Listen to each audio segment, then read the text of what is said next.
Here's an update on what's happening with the Swather here. Right now I got the motor pulled off. There's this subframe that it mounts to. There's parts that bolt it to the bell housing, muffler, the oil cooler for the hydrostatic drive, radiator, all that. Has a bunch of related parts over there. The flywheel bolts to this and then turns this whole rigmarole and then turns the hydraulic pump. There's usually a belt that goes over here and this drives the canvases, but that belt was old, so we figured we'd change it right now. Well, I figured I'd change it.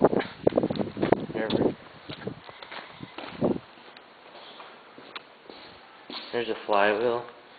You heated it up and turned the ring gear over, because the way Versatile made this, or whatever, the starter would only engage on that little corner there. Fuck off, mosquito.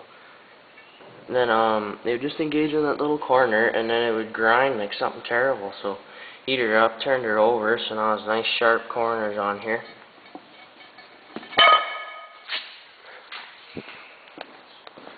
That's what it did to the Bendix, so that's getting replaced too. Changing all the plug wires while we're at it. The oil pan.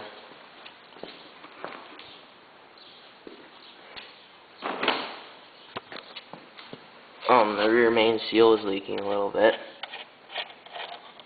so figured why not. It's out.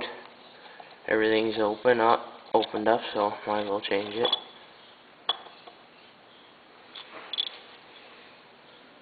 And there it is. It's kind of chewed up a little bit. Not really, it doesn't make any sense. There's a main. Looks like it's got a little bit of wear showing. Nothing major though. Lifetime bearings.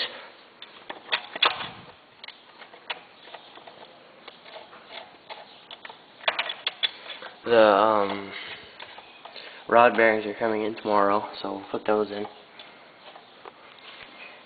And that should be ready to go. Have an update for you. It's a Ford 3.3 liter, or for anyone who doesn't really like the liter system or metric, which I don't, just 206. Simple as that.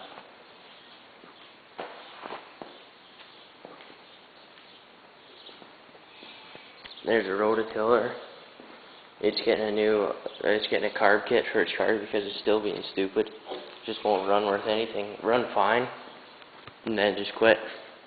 Well, actually, I shut it off, went to start it, and it just wouldn't start. It would dick around and backfire and fart around stuff, or it'll run for a couple seconds and just die off for no reason. Balancer looks okay. No sludge in the pan for a 1980 something model. That's pretty good. Owners really took care of this one. Change the oil every year, and they only run it for maybe 2 hours tops a year, so it got a lot of oil changes. This is the Swather we used to cut hay with too, by the way. So it's a good amount of work. This is the one I tried to cold start in the wintertime, but I ran it out of gas when I parked it. So, because it's pointing on the downhill, and pickup's right here, so when it's on a downhill there's no gas coming into the engine and it wouldn't start. Oh yeah, this is kind of cool. How light it is without the motor on. I can lift it with one arm. I can lift the tire off the ground. Kind of, sort of, maybe not really. But you can hear the joint moving around, so I can definitely lift it off the ground.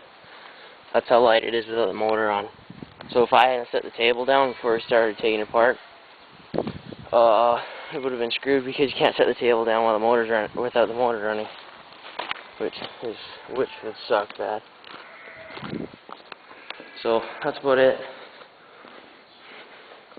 I'll have a startup video of it when it goes to start and everything like that for all you guys that want to hear it start and blah blah blah blah. Because I know you're going to want to hear it start, and if I don't do a video then you'll be all whining about it, so governor leaks oil like something terrible, so you gotta fill it up with oil every couple days, which is no big deal, and it works just fine.